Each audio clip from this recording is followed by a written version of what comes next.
दहिगाव गावंडी परिसरात गजानन इंगळे यांच्या शेतात शॉर्ट सर्किटमुळे लागलेल्या आगीत 4 एकरवरील गव्हाचे पीक जळून खाक झाले आहे।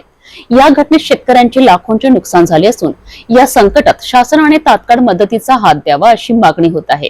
अकोला जिल्ह्यातील दहिगाव गावंडे येथे दुपारी अचानक लागलेल्या आगीत शेतकऱ्याच्या आयुष्यभराच्या मेहनतीला काळानं ग्रासलं।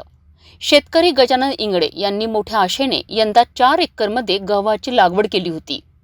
पीक सोंगणीसाठी तयार होतं, परंतु आजच्या शॉर्ट सर्किटच्या घटनेने त्यांच्या आयुष्याचं गणितच बदलून टाकलं।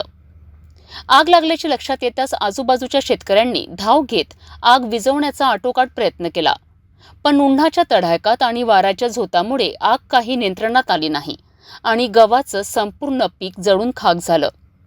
या आगीत लाखो रुपयांचं नुकसान झालं असून शेतकरी इंगळे अक्षरशः हवालदिल झाला आहे।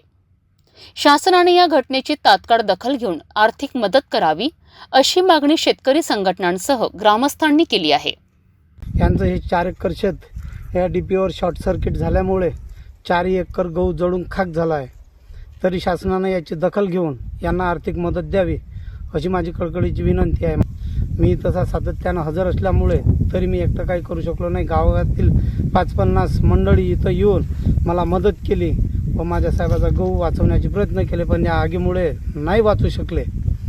शेतकऱ्यांचं आयुष्य हे पावसावर, उन्हावर आणि नशिबावर अवलंबून असतं, परंतु दहिगाव गावंडीत शॉर्ट सर्किटमुळे झालेल्या या आगीत एका शेतकऱ्याचं स्वप्न जळून गेलंय।